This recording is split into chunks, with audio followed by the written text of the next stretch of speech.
অর্থাৎ মানুষ স্বীয় কাজের জন্য ভয়াবহ ক্ষতির মধ্যে আছে। অন্যভাবে বললে তারা তাদের শ্রম, অর্থ, সময় দিয়ে ভাবে তারা তা থেকে লাভ করতে পারবে, কিন্তু তা থেকে তারা শুধুই ক্ষতিগ্রস্ত হয়।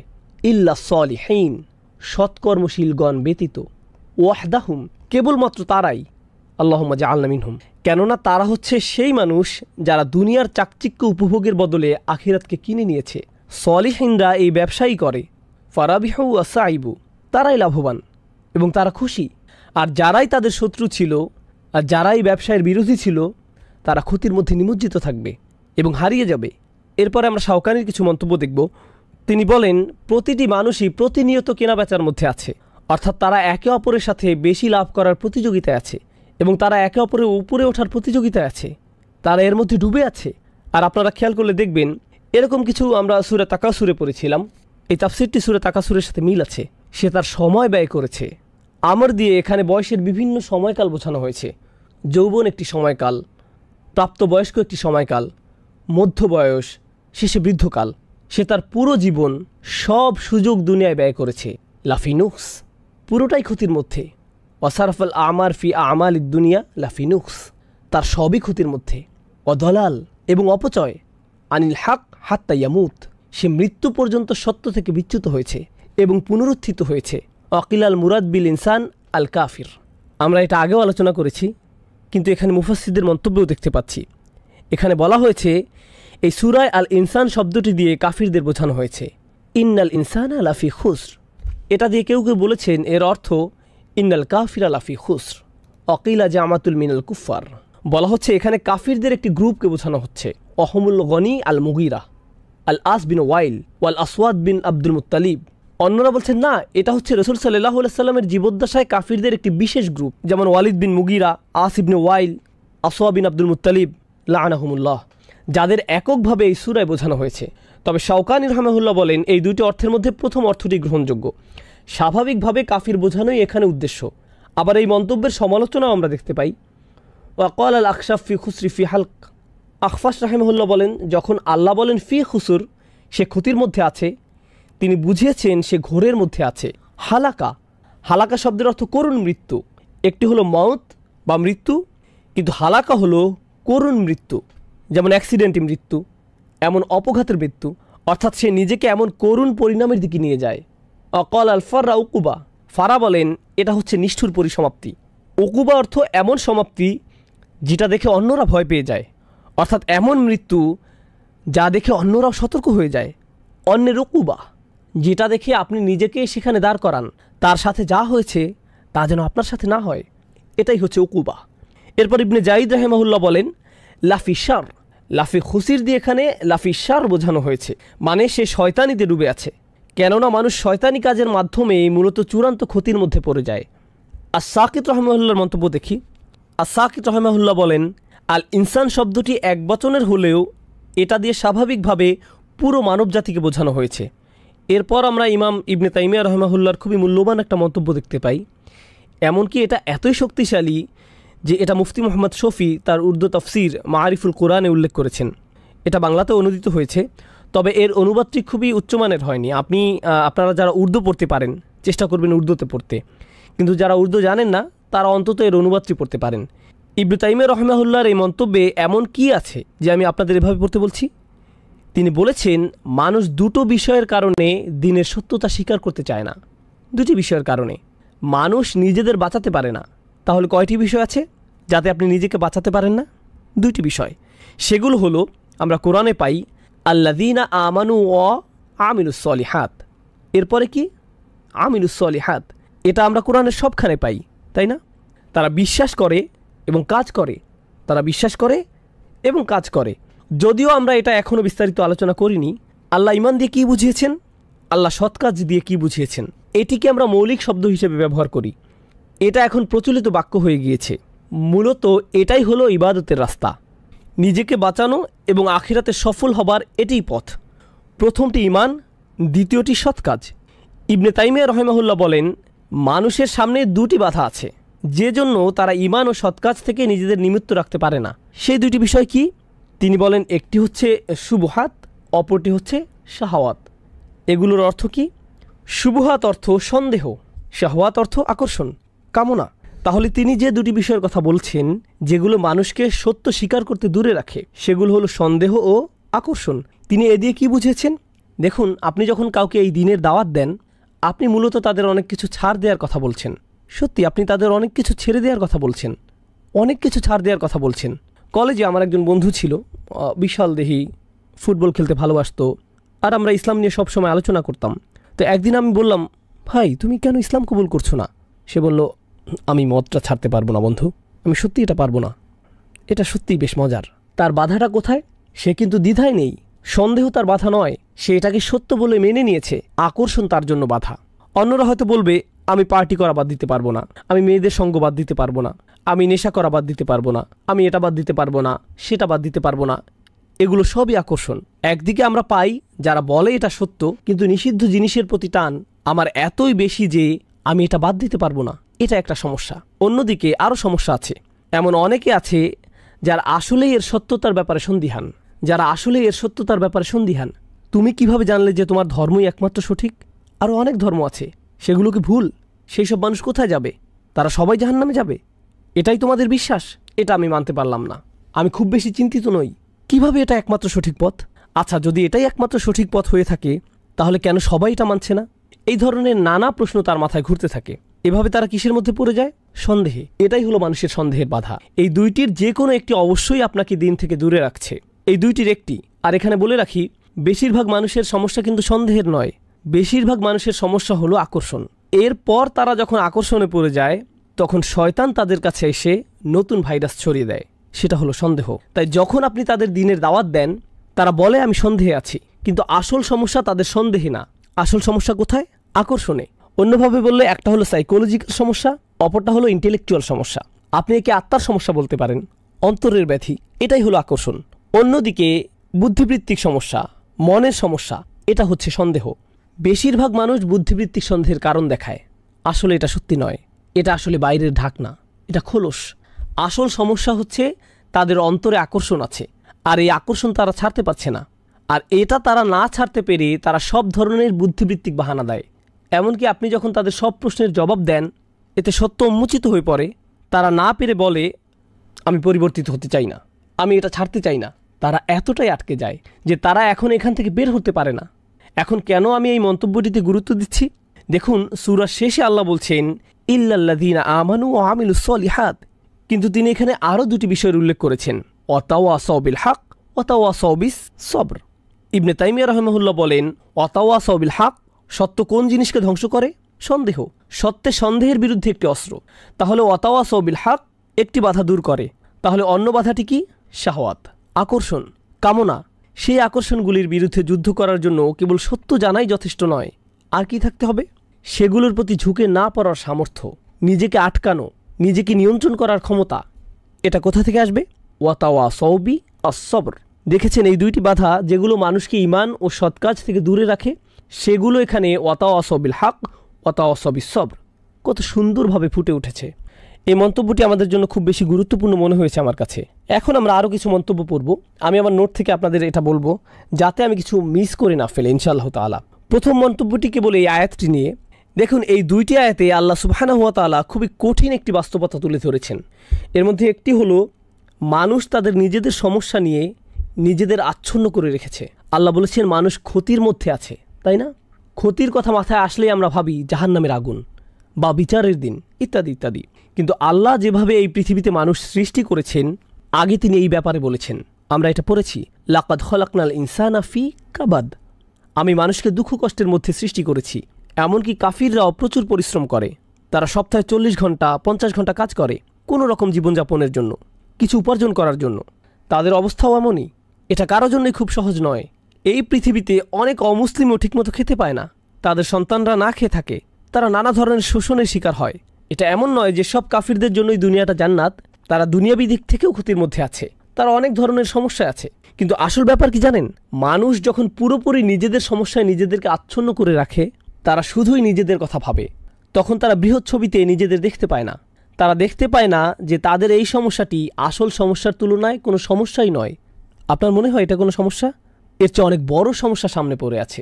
অতএব তারা মনে করে এই দুনিয়ায় ক্ষতির মধ্যে আছে, কিন্তু ভালোভাবে অনুধাবন করলে যে বিশাল সমস্যা সামনে আসছে তার তুলনায় এটা কিছুই নয়। এই ব্যাপারটি আমরা প্রথমত নোট করব। এরপরে কি হয়, যখন আপনার নিজের ঈমান নেই, যখন আপনার সেই চাবি নেই, জানিয়ে আমরা পরবর্তী আয়াতে কথা বলবো, আপনার সেটাকে আরও বড় মনে হবে। আপনার মনে হচ্ছে আপনার একটা বড় সমস্যা আছে। আমি মাঝে মাঝে এই আয়াতটি স্মরণ করি। আমরা মানুষেরা খুব দুর্বল। আমরা এভাবে ভাবি, আমি যখন মেরিল্যান্ডে থাকতাম, একবার আমাদের বাড়ির বেসমেন্টে বন্যা হয়েছিল। আমরা ভাবলাম, ও আল্লাহ, বাড়ির সামনে পুরো ভিজে গিয়েছে, এই সেই ইত্যাদি। আলহামদুলিল্লাহ টেক্সাসের বাড়িগুলো বেসমেন্ট নেই, এটা সুন্দর। এরপরে আমার এক ভাইকে কল দিলাম আমাদের সাহায্য করার জন্য। আমাদের খুবই খারাপ লাগছিল। আমার বাচ্চারা উপরতলায় ছিল, বাসার ইলেকট্রনিক্সের জিনিসপত্র আছে। তো সেই ভাই আসলেন। ভাইটি চমৎকার, আলহামদুলিল্লাহ। তিনি সম্ভবত সোমালিয়ান ছিলেন, খুবই কাজের মানুষ। তিনি একটা ইসলামিক স্কুল ও একটি মসজিদে দেখাশোনা করতেন। তিনি বললেন, ভাই আপনাকে দেখে খুব চিন্তিত মনে হচ্ছে। আমি বললাম, হ্যাঁ ভাই, আমি একটু চিন্তিত বোধ করছি। তিনি বললেন, পানি নিয়ে ভাববেন না, আপনি চাইলেও পানির সাথে যুদ্ধ করতে পারবেন না। এটা ফেরাউনকেও মেরে ফেলেছিল। আর আমি তার সাথে আড্ডা দিতে শুরু করেছিলাম। তিনি আমাকে তার জীবনের গল্প শোনালেন। সুবহানাল্লাহ, সুবহানাল্লাহ। তার বয়স ছিল তখন মাত্র 5 বছর, যখন তার গ্রামে শত্রু আক্রমণ করেছিল। আর তিনি একটা খড়ের গাদার পেছনে একটা গাধার আড়ালে লুকিয়েছিলেন। তিনি সেই বাচ্চা বয়সে বাড়ি থেকে বেরিয়েছেন। তার পুরো পরিবারকে হত্যা করা হয়েছে। তিনি ছিলেন তার পরিবারের একমাত্র বেঁচে যাওয়া সদস্য। মাত্র 5 বছর বয়স থেকে তিনি একাই বেঁচে আছেন। তিনি একাই প্রায় আফ্রিকার অর্ধেকটা ঘুরে বেরিয়েছেন। তিনি ইথিওপিয়ায় গিয়েছেন, সেখান থেকে খালিজে পৌঁছেছেন।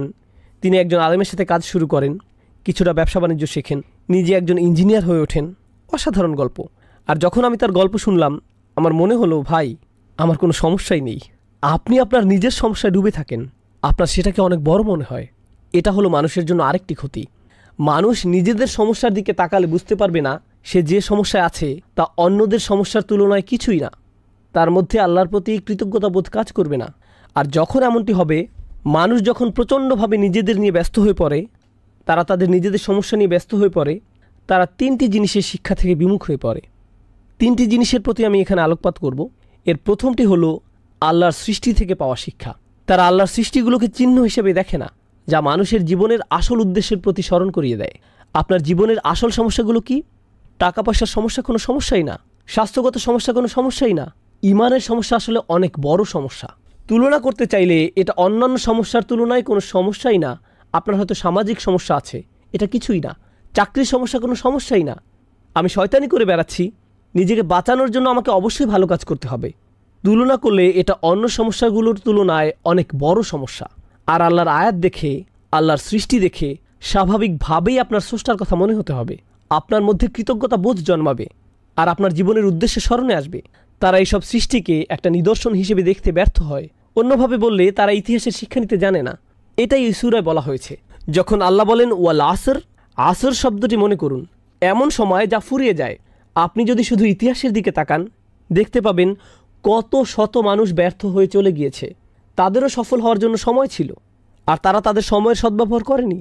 তারা ব্যর্থ হয়েছে, মারা গিয়েছে, আর তাদের সুযোগ শেষ হয়ে গিয়েছে।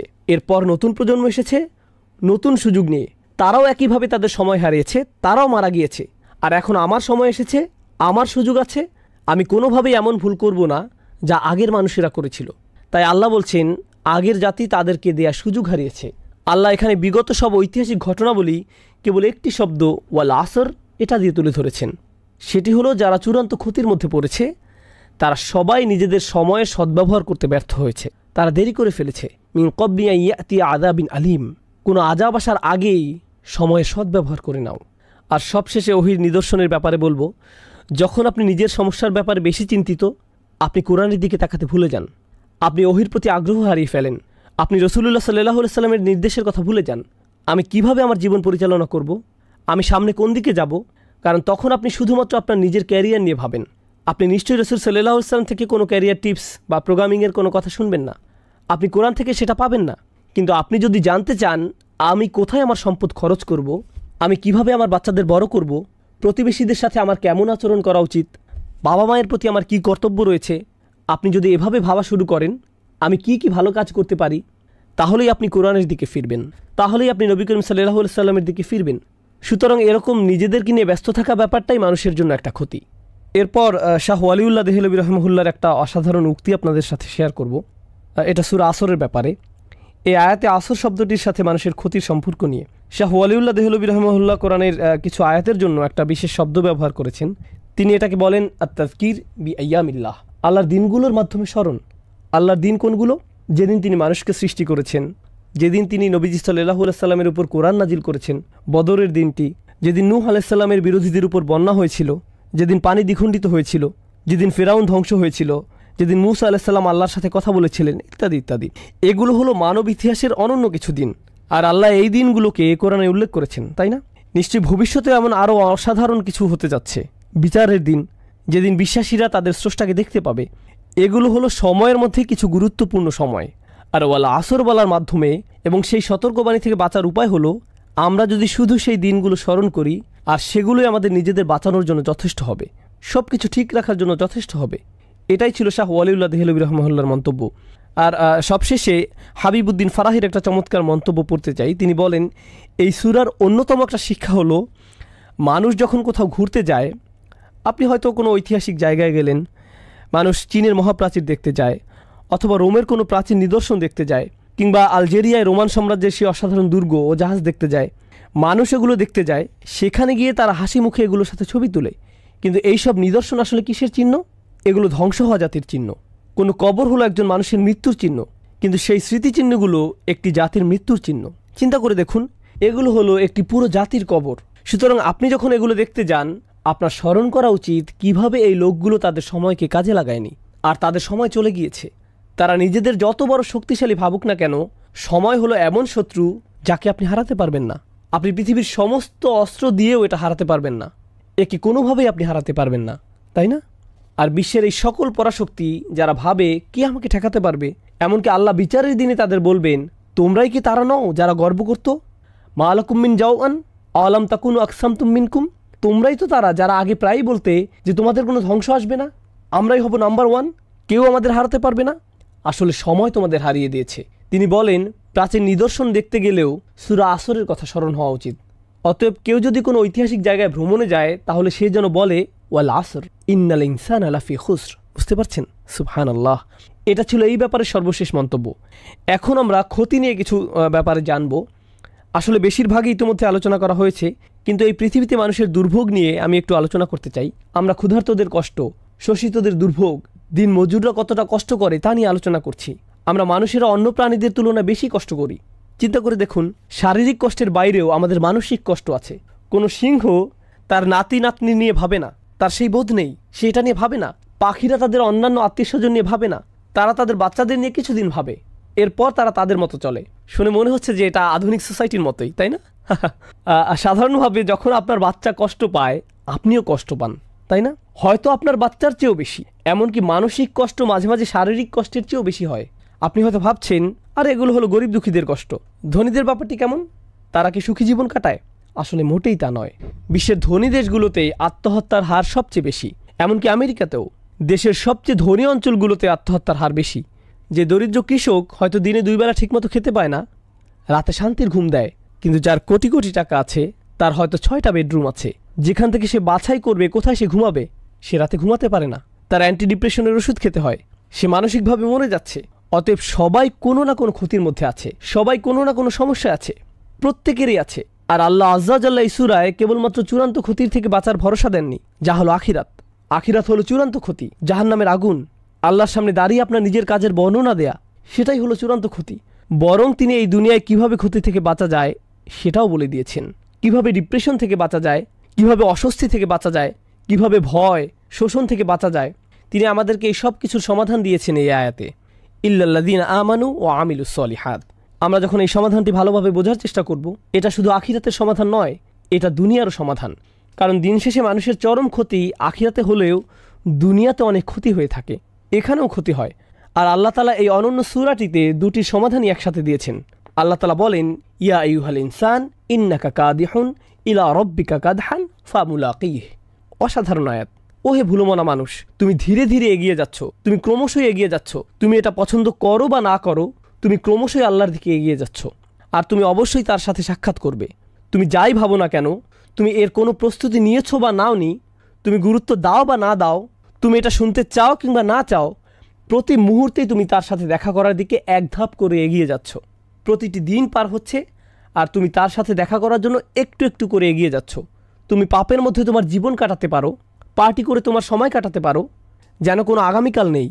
আসলে আগামীকাল বলে কিছু আছে এবং সেটা আসছে, আর তখন তুমি তার সাথে দেখা করবে। অতএব এটাই হলো সেই অসাধারণ শিক্ষা যা এই সূরায় অন্তর্নিহিত আছে। এখন আমি আপনাদের এই দুইটিকে একত্রিত করে বলবো। একটি হলো দুনিয়ার ক্ষতি, অপরটি হলো আখিরাতের ক্ষতি। এই দুনিয়া হয়তো কেউ বলবে, ভাই আমার যদি একটা ভালো চাকরি থাকতো, আমার যদি গাড়ি থাকতো, আমি যদি এই মেয়েটিকে বিয়ে করতে পারতাম, আমার যদি এটা থাকতো, আমার যদি সেটা থাকতো, আমার যদি এই সমস্যা না থাকতো, আমার যদি সেই সমস্যা না থাকতো। আর আখিরাতে কী হবে? ইয়া লাইতানি কুনতু তুরাবা, হায় আমি যদি ময়লা হতাম। আপনি কি অবস্থাটা বুঝতে পারছেন? সুবহানাল্লাহ। আপনি কি মনে করেন এই দুনিয়ার সমস্যাগুলো অনেক বড়? বিশাল বড় সমস্যা আসছে। সুবহানাল্লাহ। আপনি যদি মানুষের এই ক্ষতি অনুধাবন করতে পারেন, তাহলে আপনি ইন্নাল ইনসানা লাফি খুসর এটা অনুধাবন করতে পারবেন। এখন আমরা এই সূরার শেষ আয়াতটি পড়ব ইনশাআল্লাহ তাআলা। মনে রাখবেন এই সব কিছু আসলে একটি বাক্য। এই পুরো সূরাটি আল আসর ইন্নাল ইনসানা লাফি খুসর ইল্লাল্লাযীনা আমানু ওয়া আমিলুস সালিহাত ওয়া তাওয়াসাউ বিল হক ওয়া তাওয়াসাউ বিস সবর। ভাষাগতভাবে এটি আসলে একটি বিবরণ, একটি আলোচনা, এগুলো বিচ্ছিন্ন নয়। আমরা এতক্ষণ যে ব্যতিক্রমী গুণগুলো নিয়ে আলোচনা করেছি, এমন মানুষ সবসময় সংখ্যায় কম হয়, আর এই ব্যতিক্রমী গুণগুলো যাদের মধ্যে থাকে না, এরা সবসময় সংখ্যায় বেশি থাকে। অন্যভাবে বললে যারা ক্ষতির মধ্যে আছে এরাই সংখ্যায় বেশি, আর যারা সফল মানুষ তাদের সংখ্যা কম। সমাজের আরেকটা ব্যাপার আমাদের জানা প্রয়োজন। আসলে এভাবেই পৃথিবী চলে। বেশিরভাগ মানুষ ভালো মন্দ নির্ধারণ করে, বেশিরভাগ মানুষ সমাজের গতি প্রকৃতি ঠিক করে, বেশিরভাগ সমাজের আদর্শ রূপ নির্ধারণ করে। মনোবিজ্ঞানে স্বাভাবিক আচরণকে কীভাবে ব্যাখ্যা করা হয় জানেন? স্বাভাবিক আচরণ তাকে বলা হয় যা সবাই করে, আর অস্বাভাবিক আচরণ বলা হয় তাকে যা অন্যরা করে না। অন্যভাবে বললে, সবাই একদিকে গাড়ি চালাচ্ছে আর আপনি অন্যদিকে গাড়ি চালাচ্ছেন, আপনি ভুল করছেন। অস্বাভাবিক আচরণ। ধর্মীয়ভাবে বিষয়টি মোটেও এমন নয়। আপনি এমন একটি সমাজে থাকেন যেখানে সবাই কিছু কাজ একভাবে করে। আপনি হয়তো চাকরিতে গেলেন, সেখানে সবাই কিছু কাজ করে, কিন্তু আপনি মুসলিম হলে আপনি সেই কাজগুলো করতে পারবেন না। তাহলে এবার ভাবুন তারা আপনাকে কীভাবে নেবে? শুধু মুসলিম নয়, বরং অদ্ভুত, অস্বাভাবিক। আপনি মিশতে পারছেন না। এই লোকটি একটু কেমন যেন, রুমের কোনায় গিয়ে লোকটি কী করছে? সে এইসব খাবার খাচ্ছে না কেন? কি মজাদার খাবার এগুলো। সে চলে গেল, সে কেন পার্টিতে আসলো না? সে কেন সেই মেয়েটিকে এড়িয়ে গেল? সে কেন এরকম করে? তারা এটা বুঝতে পারে না, তারা মনে করে এটা অদ্ভুত। আর বলে রাখি, যখন আপনাকে প্রতিনিয়ত অদ্ভুত হিসেবে দেখা হয়, আপনার উপরে এর প্রভাব পড়ে। আমি তো অদ্ভুত হয়ে থাকতে চাই না, আমি চাই না আমাকে এভাবে দেখা হোক। তখন কি হয় ভাবতে পারেন? যদিও বেশিরভাগ মানুষই ক্ষতির মধ্যে আছে, আপনিই ছিলেন সফলতার মধ্যে, তারা আপনাকে বুঝিয়ে ফেলে যে আপনি আসলে ক্ষতির মধ্যে জীবনযাপন করছেন। আপনার আসলে বাকিদের মতো হওয়া উচিত। তারা আপনাকে মানসিকভাবে বুঝিয়ে দেয়, ভাই এভাবে থাকাটা কঠিন হয়ে যাচ্ছে, তুমি এভাবে থাকতে পারবে না। এখানে সবাই যার যার জীবন উপভোগ করছে, আমি কেন এই অদ্ভুত জীবনযাপন করছি? তাহলে সমস্যাটা শুধু ঈমান আনাতেই সীমাবদ্ধ নয়, বেশিরভাগ মানুষই ক্ষতির মধ্যে আছে, এটাও আমাদের জানা প্রয়োজন।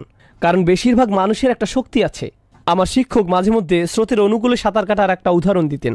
সকল মাছ একদিকে যাচ্ছে, অপরদিকে একটা বা দুইটা মাছ স্রোতের প্রতিকূলে যাওয়ার চেষ্টা করছে। স্বাভাবিকভাবেই যে কেউ দেখলে এটাকে পাগলামি বলবে, আরে ভাই অনুকূলে যাও, সবাই একদিকে যাচ্ছে, তুমি কেন অন্যদিকে যাচ্ছ? এটা কঠিন, এটা কঠিন থেকে কঠিনতর হতে থাকবে, এটা বাড়তেই থাকবে। সুবহানাল্লাহ। এটাই হলো এই সমাজে মানুষের উদাহরণ। পুরো সমাজের মানুষই ক্ষতির দিকে যাত্রা করছে, আর আমাদের দায়িত্বটা খুবই গুরুত্ববহ। কারণ আপনি যদি এমন একটি সমাজে থাকেন যেখানে ইসলাম যেভাবে চর্চা করা উচিত সেভাবে চর্চা করা হয়, যদি এমন হয়, বলে রাখি যা বিশ্বের বেশিরভাগ জায়গাতেই হয় না, এমন কাল্পনিক চিন্তা করবেন না যে আমি একটা মুসলিম দেশে যাব, সেটা খুব সুন্দর হবে। বাস্তবতায় আসুন, মুসলিম দেশগুলোতে কি হয় আমাদের জানা উচিত।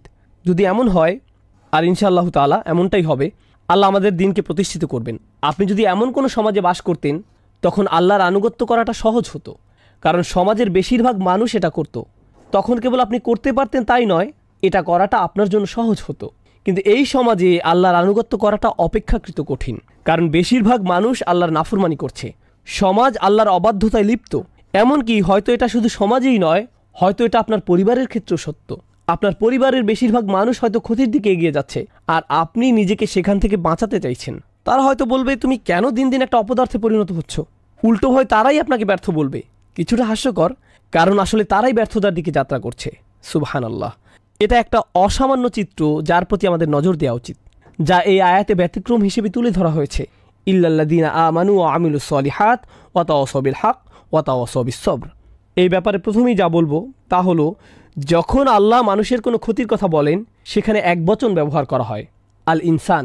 যদিও শুরুতে সব মানুষ নিয়ে আলোচনা করা হয়েছে, আমরা এর আগে দায়িত্বের ব্যাপ্তি নিয়ে আলোচনা করেছি, সেখানেও একবচন ব্যবহৃত হয়েছে। এর অর্থ কি জানেন?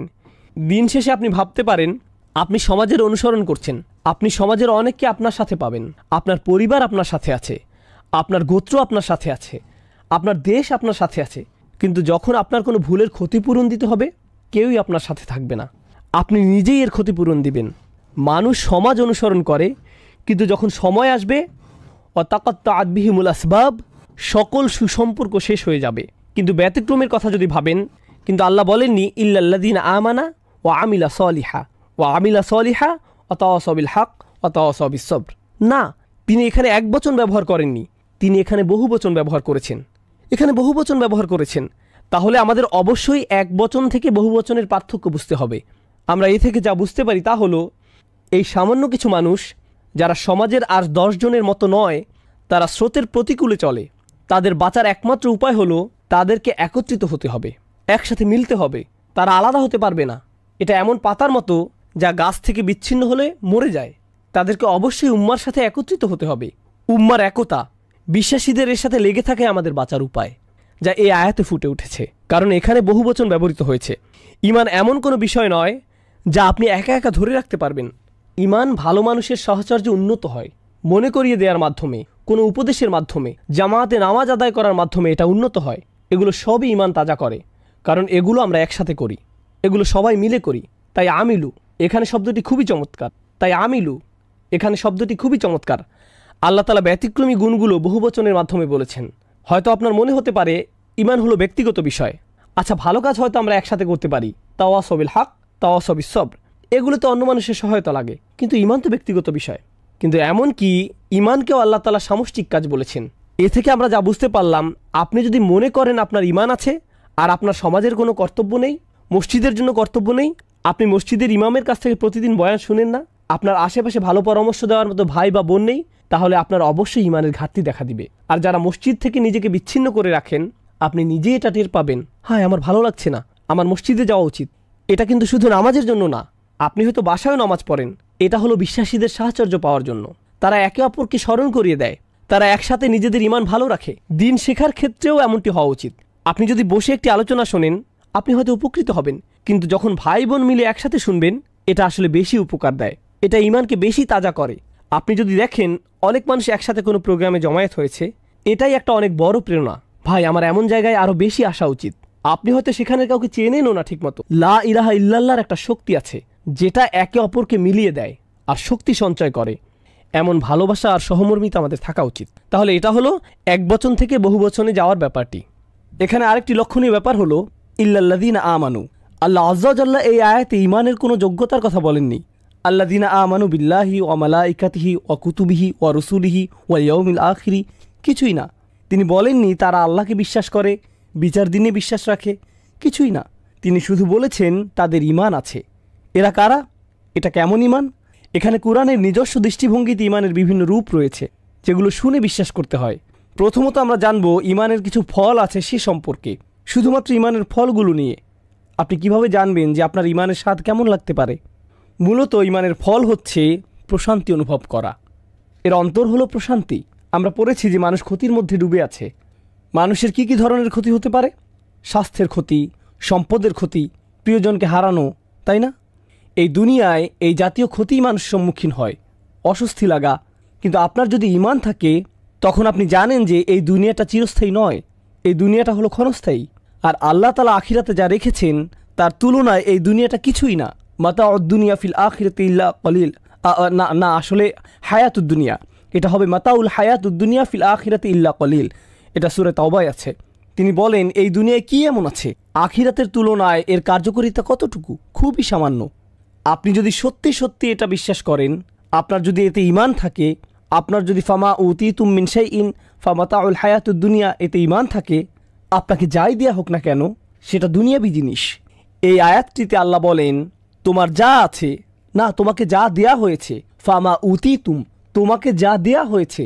আপনাকে যখন কোনো কিছু দেয়া হয় যা আসলে আপনার নিজের নয়, এটা আসলে যে আপনাকে এটা দিয়েছে তার, সুতরাং যখন এটা আপনার কাছ থেকে নিয়ে নেওয়া হয়, আপনি বলেন আসলে এটা তো আমার শুরু থেকেই ছিল না, কারণ তিনি আমাকে এটা দিয়েছিলেন, তার এটা নিয়ে নেওয়ার অধিকার আছে। যখন এটা আপনার নিজের আর সেটা হারিয়ে ফেলেন, আপনি বলেন ভাই আমি বিশ্বাস করতে পারছি না যে আমি আমার টাকা হারিয়ে ফেলেছি, আমার বাড়ি, আমার গাড়ি, আমার বাচ্চা, আমার স্ত্রী। কিন্তু যদি আপনি অনুধাবন করতে পারেন এই সবই আপনাকে দেয়া হয়েছিল, এগুলো সবই আপনাকে দেয়া নেয়ামত, যখন এগুলো আপনার কাছ থেকে নিয়ে নেওয়া হয়, এমনকি যখন আমাদেরকেই নিয়ে নেওয়া হয়, আমরা কি বলি? আমরা বলি ইন্না লিল্লাহি ওয়া ইন্না ইলাইহি রাজিউন। নিশ্চয়ই আমরা আল্লাহর। আমরা কিভাবে নিজেদের বলে দাবি করি, যেখানে আমরা নিজেরাই আল্লাহর, আমরা নিজেরাই তার কাছে ফিরে যাব? বিশ্বাসীদের মনোভাব পরিবর্তিত হয়। আমি আপনাদের ইমানের কেবল ছোট একটি দিক তুলে ধরেছি, কারণ আমরা বলেছি ইমানের বেশ কয়েকটি দিক আছে, হয়তো সামনে আমরা সেগুলো নিয়ে আলোচনা করব, কিন্তু অন্তত ইমানের ফলগুলো নিয়ে আমি আলোচনা করতে চাই। প্রথম ফল হচ্ছে প্রশান্তি। আপনি আপনার স্ত্রীর সাথে প্রশান্তি অনুভব করেন। আপনি গরিব হন বা ধনী, আপনি অসুস্থ হন বা স্বাস্থ্যবান, আপনি তরুণ হন বা বয়স্ক, আপনার যদি ঈমান থাকে আপনার প্রশান্তি থাকবে। আপনি নিজের সাথে প্রশান্তি অনুভব করবেন, আপনি আল্লাহর সাথে প্রশান্তি অনুভব করবেন। আর বলে রাখি, বেশিরভাগ মানুষই এটা উপভোগ করে না। বেশিরভাগ মানুষই শান্তিতে নেই, এরা শান্তি খুঁজে বেড়ায়। আপনি কি মনে করেন যে মানুষ কেন একটা মুভি দেখা শেষ করে সাথে সাথে আরেকটা নিয়ে বসে? তারা প্রশান্তি পেতে চায়, আনন্দ, মজা, তাদের অন্তরটা একটু শান্তি পেতে চায়। কেন তারা একটা গাড়ি কিনে আরেকটার পেছনে ছোটে, একটা বাড়ি কিনে আরেকটার পেছনে ছোটে? আমরা এমন কেন করি? কারণ আমাদের অন্তর শান্ত নয়। কিন্তু আল্লাহ বলেন আলা বিযিক্রিল্লাহি তাতমাইন্নাল কুলুব। আল্লাহর স্মরণের মাধ্যমেই অন্তরগুলো প্রশান্ত হয়, শান্ত হয়। এটাই হলো ঈমানের আসল ফল। আর যখন আপনার এটা আছে, আপনার কোনো ক্ষতি নেই, কোনো ক্ষতি নয়। আরেকটি বাস্তব জীবনের উদাহরণ দিচ্ছি, এরপর আমরা সামনে আগাবো ইনশাআল্লাহ তাআলা। যে ঘটনাটি বলছি এটা আমার একটা বন্ধুর ঘটনা। সে নিউ অরলিন্সে থাকে। আমার এই বন্ধুটির বড় একটা গাড়ির ব্যবসা ছিল। তার দোকানে বেশ দামি গাড়ি ছিল। সে মুসলিম পরিবারের। তার এই সকল গাড়ির জন্য সে নগদ টাকা নিত, ব্যাংকের ঝামেলা সে পড়তে চায়নি। জার্মান গাড়ি, দামি জাপানি গাড়ি। তার দোকানটা পাম গাছে ঘেরা খুব সুন্দর একটা জায়গায় ছিল। প্রতি মাসে সে লক্ষ লক্ষ টাকার গাড়ি বিক্রি করত। ব্যবসা ভালোই চলছিল। এরপর ক্যাটরিনা ঝড় আসলো। ঝড়ে পুরো ব্যবসা পানিতে তলিয়ে গেল। একটা মাত্র গাড়ি বেঁচেছিল, সম্ভবত LS 400, উন্নত লেক্সাস। আমি যখন তার ও তার বাবার সাথে দেখা করতে গেলাম, সে তখন সেই লেক্সাসে করে পিজা ডেলিভারি করছিল। এটাই ছিল তার চাকরি। এখন আপনি ভাবুন সে কোথায় থেকে কোথায় গেল, কেমন ধরনের জীবনযাপন, কেমন ধরনের আর্থিক লেনদেন থেকে কেমন ধরনের জীবনে সে প্রবেশ করলো, যেখানে সে পিজা ডেলিভারি করে, একটা পিজা রেস্টুরেন্টে কাজ করে, কিন্তু তার মুখে বড় একটা হাসি ছিল। আমি তার দিকে তাকালাম। ভাই, মানুষ এই ধরনের ব্যবসায়িক ক্ষতির মুখে পড়লে মানুষের ঠিকমতো খাওয়া দাওয়া হয় না, তারা আত্মহত্যা করে, তারা মাটিতে লুটিয়ে পড়ে, তারা এটা একেবারেই নিতে পারে না, তারা এটা নিতেই পারে না। কিন্তু এটা কিসের হাসি? সে বলল, যখন ব্যবসা ভালো চলছিল আমাদের মসজিদে যাওয়ার সময়টুকু ছিল না, আমি আমার বউকে ঠিকমতো দেখতাম না, বাচ্চাদের সাথে দেখা হতো না। এখন সুবহানাল্লাহ, আমরা প্রতি ওয়াক্তের নামাজ মসজিদে পড়ি, থাকার জন্য মাথার উপর ছাদ আছে, প্লেটে খাবার আছে, আমরা কেন অখুশি হব? আমাদের কৃতজ্ঞ হওয়া উচিত। সুবহানাল্লাহ, ঈমান থাকলে এটা কোনো ক্ষতিই না, এই ধরনের ক্ষতিও কোনো ক্ষতি না। কিন্তু আপনার যদি ঈমান না থাকে তাহলে এটা একটা ক্ষতি। এরপর আপনি পড়ে যাবেন, আপনি বাঁচতে চাইবেন না। মানুষ আত্মহত্যা করতে চায় কারণ সে এই মেয়েকে বিয়ে করতে চায়, কিন্তু সে তো অন্য একজনকে বিয়ে করেছে। এরপর সে ব্রিজ থেকে লাফ দেয়। সত্যিকারের ঘটনা, 90-এর দশকে নিউ ইয়র্কে ঘটেছিল। একজন এক মেয়েকে বিয়ে করতে চেয়েছিল, সে অন্য একজনকে বিয়ে করে, ফলে সে ব্রুকলিন ব্রিজ থেকে লাফ দিয়ে আত্মহত্যা করে, নিজেকে শেষ করে দেয়। খুবই দুঃখজনক ঘটনা। কখন এমনটি ঘটে? যখন আপনি আল্লাহ ছাড়া অন্য কিছুকে প্রাধান্য দেন। আর আল্লাহকে প্রাধান্য দিলে আপনার অন্তরে প্রশান্তি আসবে। আর এটা ততক্ষণ আসবে না যতক্ষণ আপনার ঈমান নেই। এটা ক্ষতি থেকে বাঁচিয়ে দিবে।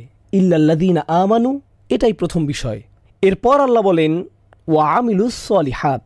আমি যেভাবে আমার নোটটি সাজিয়েছি, আমি প্রথমে কঠিন শব্দগুলো নিয়ে বলবো আর সাথে কিছু মন্তব্য যোগ করব। এরপর পুরো আয়াতে প্রকাশ করব এবং শিক্ষাগুলো নিয়ে আলোচনা করব। তবে শুরুতে আমরা এর শব্দগুলো নিয়ে আলোচনা করি। ওয়া আমিলু, আমল শব্দটি আরবিতে ফেইলের সমার্থক।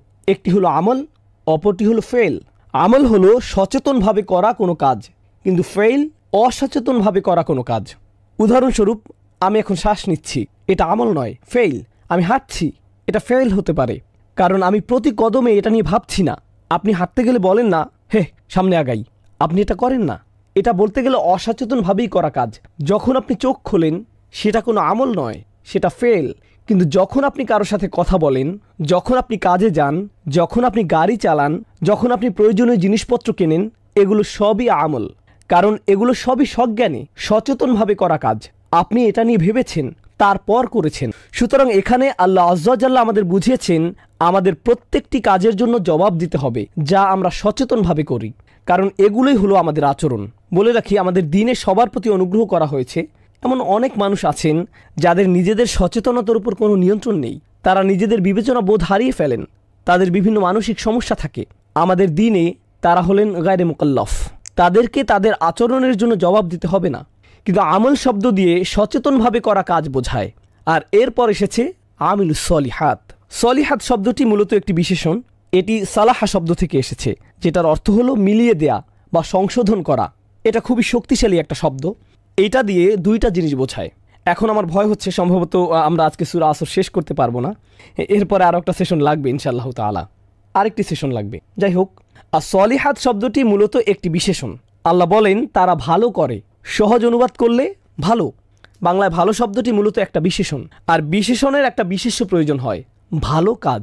বিভিন্ন অনুবাদে আমরা দেখি আর তারা ভালো কাজ করে। এখানে সালেহ শব্দটি দিয়ে ভালো বোঝানো হয়, তাহলে কাজ শব্দটি কোথায়? এটা আরবিতে নেই। থাকলে এমন হতো ও আমিলু আল আমালা as-সলিহাত। যদি আমল শব্দটি সেখানে থাকতো, কিন্তু এটা উজ্জ্ব আছে, এটা মাহজুফ, এটা এখানে ইঙ্গিত করা হয়েছে। এখন এখানে যে বিষয়টিতে আলোকপাত করতে চাই তা হলো কয়েকটি বিষয়। প্রথম বিষয়টি হলো আমল। আরবিতে এই শব্দটিকে বলা হয় জমায় মুকাসসার। এটা হলো ভগ্ন বহুবচন, আর ভগ্ন বহুবচনে স্ত্রীবাচক বিশেষণ ব্যবহার করতে হয়। আমি এখানে কিছুটা বিস্তারিত আলোচনা করছি, তবে আপনারা একটু পরেই এর সুবিধাটুকু বুঝতে পারবেন ইনশাআল্লাহ তাআলা। তাহলে সাধারণত বলা হয় আল আমল as-সলিহাত। সলিহা শব্দের শেষে তা মারবুতা দিয়ে এটা গঠিত হয়, সৎ কাজ। কিন্তু আল্লাহ সুবহানাহু ওয়া তাআলা বলছেন আল আমল as-সলিহাত জমায় মুজাক্কার সালিম, এটা হলো স্ত্রীবাচক বহুবচন। তাহলে as-সলিহাত শুধু তা মারবুতা, যা সাধারণত বলা হয়ে থাকে। কিন্তু এখানে তা মারবুতা না দিয়ে স্ত্রীবাচক বহুবচন আনার পার্থক্য কি?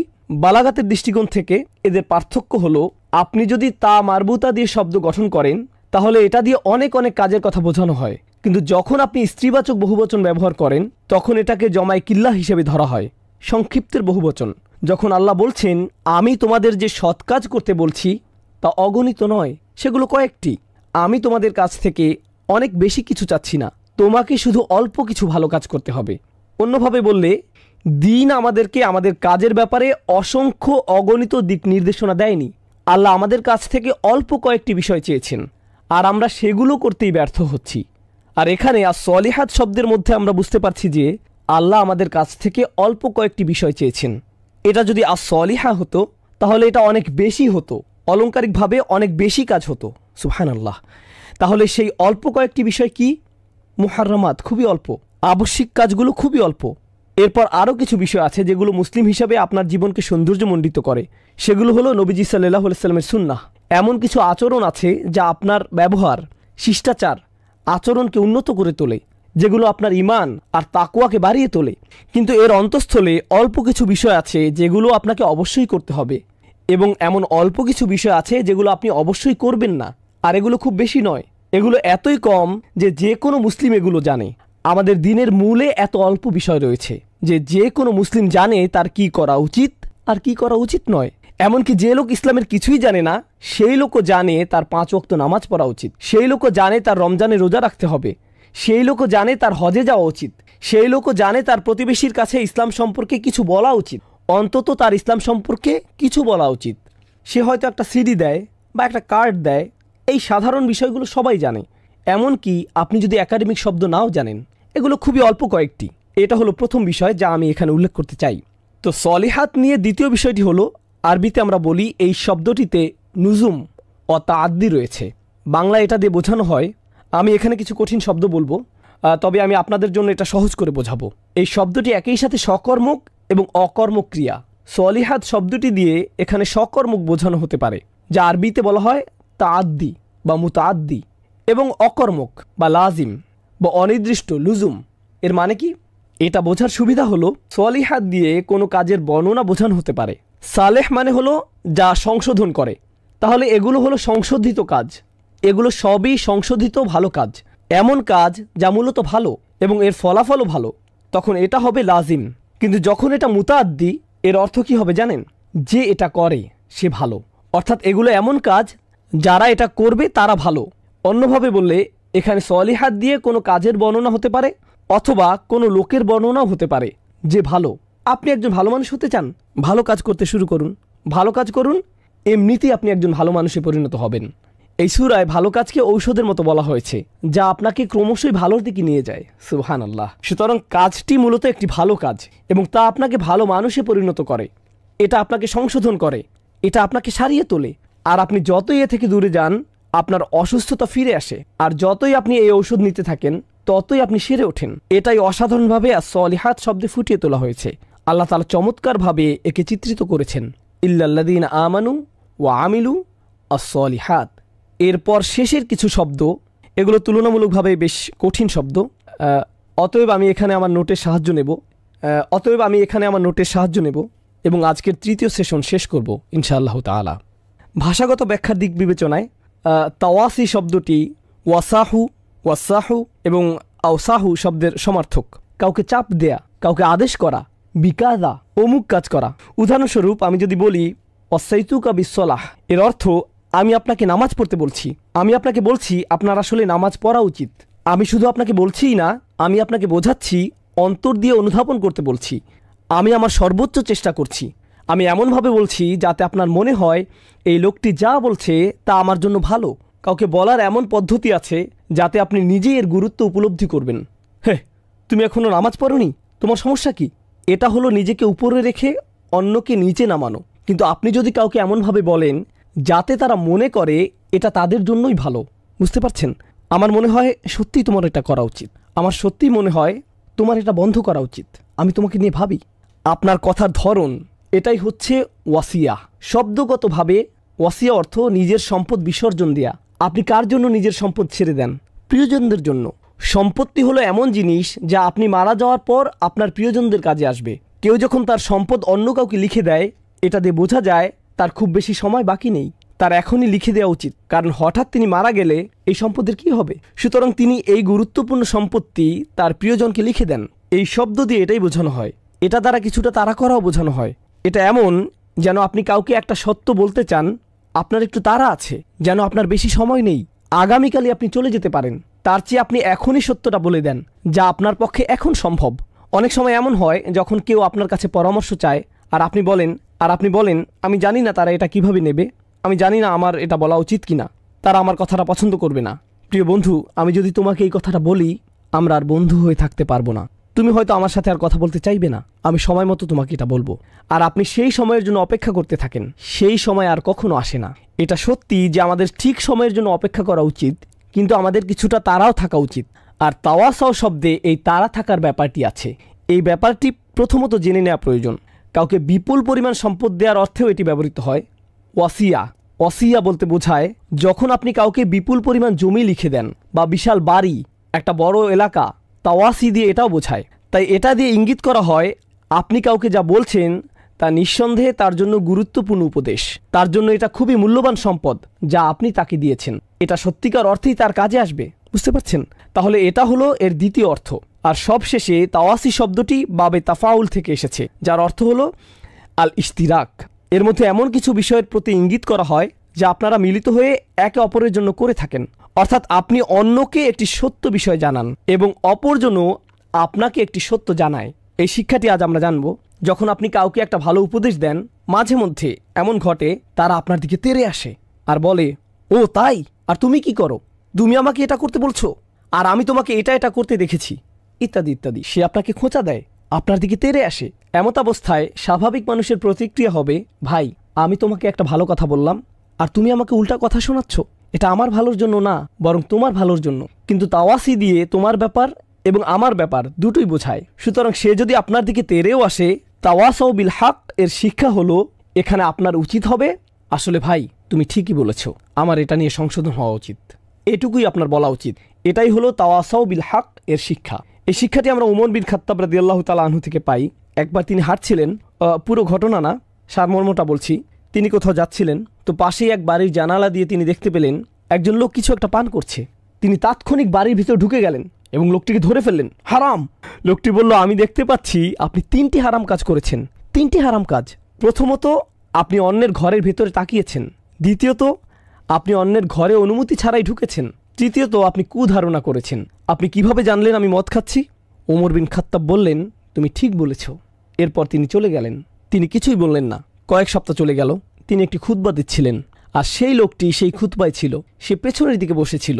যখন খুতবা শেষ হলো, সে উমর রাদিয়াল্লাহু তাআলা আনহুর কাছে আসলো। উমর তাকে বললেন, সেদিনের পর থেকে আমি অন্যের ঘরে তাকানো বন্ধ করে দিয়েছি, আর তোমার ব্যাপারেও আমি কাউকে কিছু বলিনি।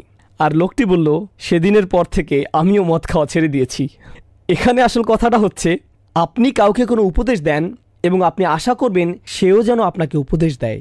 হয়তো সে এমনভাবে বলবে যা আপনার পছন্দ হবে না, এতে কোনো সমস্যা নেই। আসল কথা হলো এতে যদি সত্য কিছু থেকে থাকে আপনি তা নেন।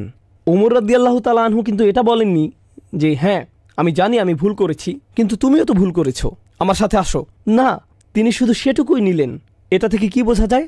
বোঝা যায় এতে তার আন্তরিকতা প্রকাশ পেয়েছে। এটাই তার সততা। এমনই ছিল তার সমালোচনা নেয়ার মানসিকতা। কেউ আপনার কাছে এসে বলল তুমি ভুল করেছো, আপনি বললেন তুমি ঠিক বলেছো। এটাই হলো তাওয়াসাউ বিল হক এর শিক্ষা। কারণ তার পক্ষ থেকে এটা আপনার জন্য একটা উপহার। যখন কেউ আমাদের সত্যিকার অর্থে কোনো পরামর্শ দেয়, আমরা কখনো ভাবি যে এটা একটা উপহার? বেশিরভাগ মানুষ ভাবে যে এটা আমাকে হেয় করার জন্য বলা হচ্ছে, তাই না? তোমার কত বড় সাহস, তুমি এটা বলার কে? আমি কি করব না করব এটা বলার ইজাজত তুমি কোথায় পেলে? তোমাকে কে আলেম বানিয়েছে? হয়তো আপনি ইমাম, আপনাকে হয়তো এই ধরনের প্রশ্নের মুখোমুখি হতে হবে। তুমি নিজেকে কি মনে করো? আপনি এরকম প্রত্যুত্তর পাবেন। কিন্তু এমন অবস্থায় আপনার কি করা উচিত? আপনার এটা ভালোভাবে নেওয়া উচিত। খারাপ কিছু থাকলে তা বাদ দিবেন। ভাববেন না এই মানুষটি আপনাকে হেয় বা অপমান করার জন্য বলছে। তাদের নিয়ত কেমন সেটা আল্লাহ জানেন। আপনার তাদের নিয়ত নিয়ে ভাবার দরকার নেই, সেটা ছেড়ে দিন। আপনি কেবলমাত্র এর ভালো অংশটুকু নিন। এটাই হলো তাওয়াসাউ বিল হক। ইনশাআল্লাহ তাআলা সামনের সেশনে আমরা হক শব্দটির অর্থ নিয়ে জানব। এছাড়াও আমি আমার নোট থেকে বিস্তারিত আলোচনা করব, যাতে শেষ আয়াতটি আমরা শেষ করতে পারি ইনশাআল্লাহ। শেষ আয়াতটির ব্যাপারে বলতে গেলে শাওকানি রাহিমাহুল্লাহর সারমর্ম হলো, আই জামউ বাইনাল ঈমান বিল্লাহ ওয়াল আমাল বিসসালিহ ফাইন্নাহু ফি রাবহিন লাফি খুসর। এমন মানুষেরা ঈমান এবং ভালো কাজের মাধ্যমে একত্রিত হয়। এই বিষয়টি তাফসিরে বারংবার এসেছে। ঈমান এবং ভালো কাজ একটির পরে আরেকটি আবশ্যিকভাবে ঘটবে।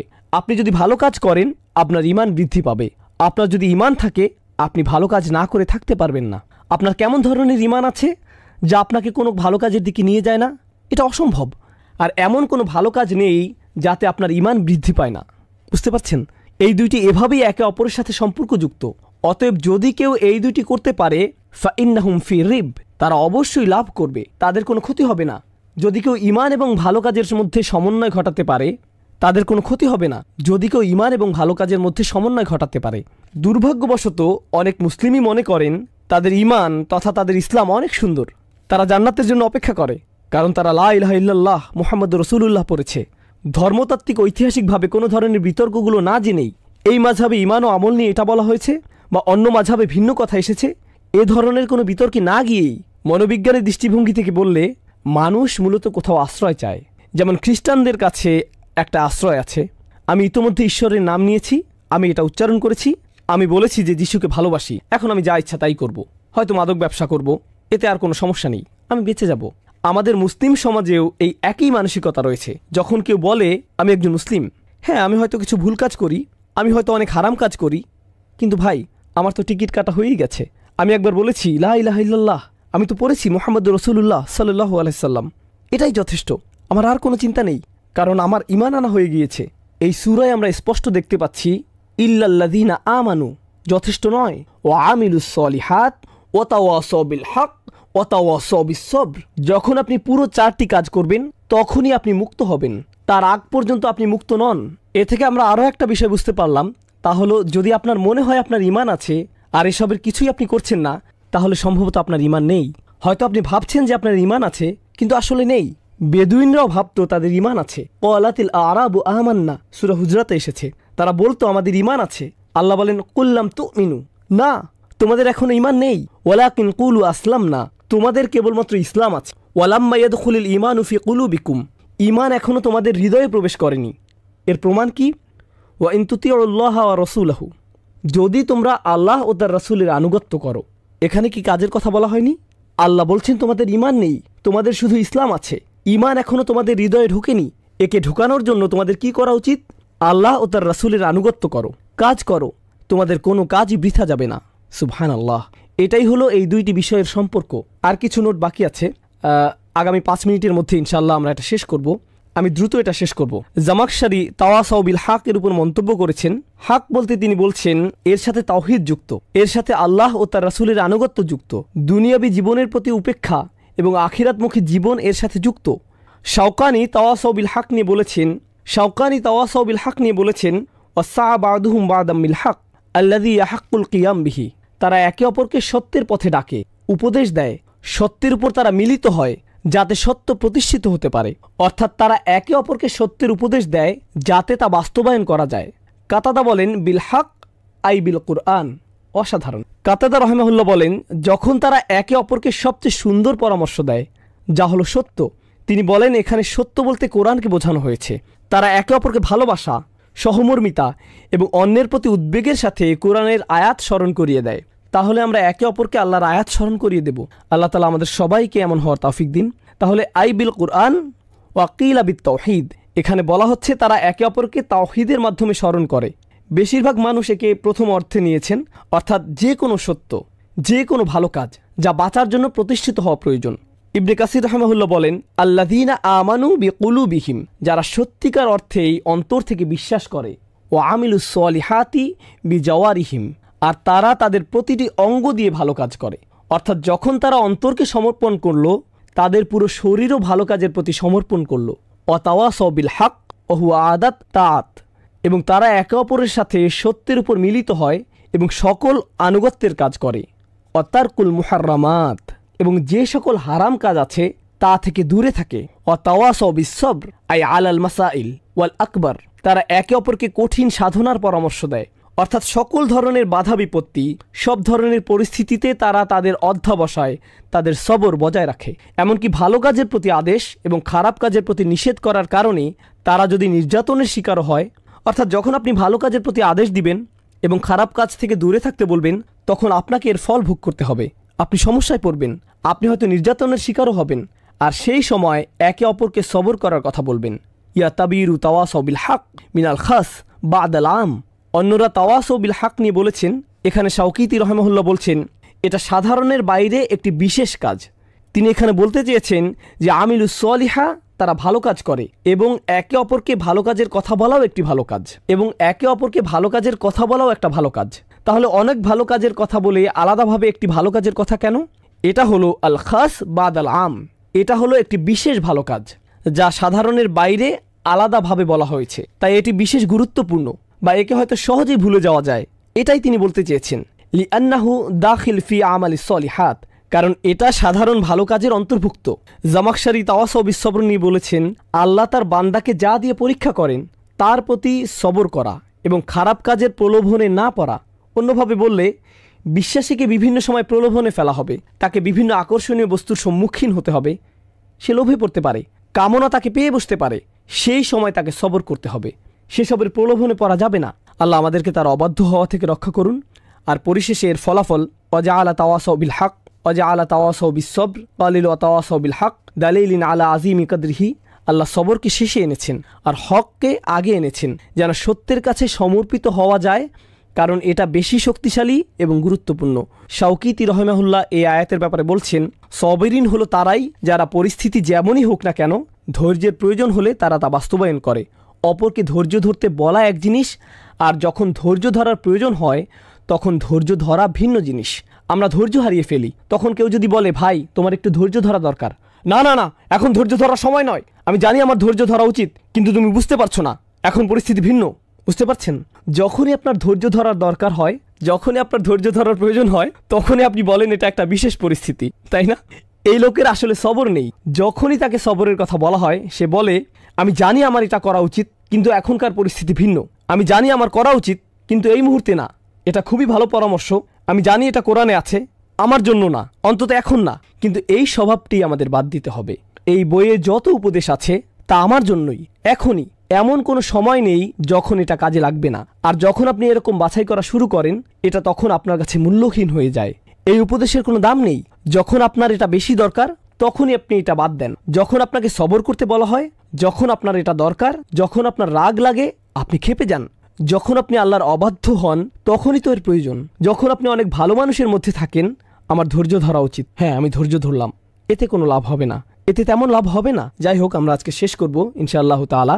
সামনের সেশনে আমরা আরও ভালোভাবে দেখব কোরআনে এই 4টি বিষয় কিভাবে একটি অপরটির সাথে যুক্ত।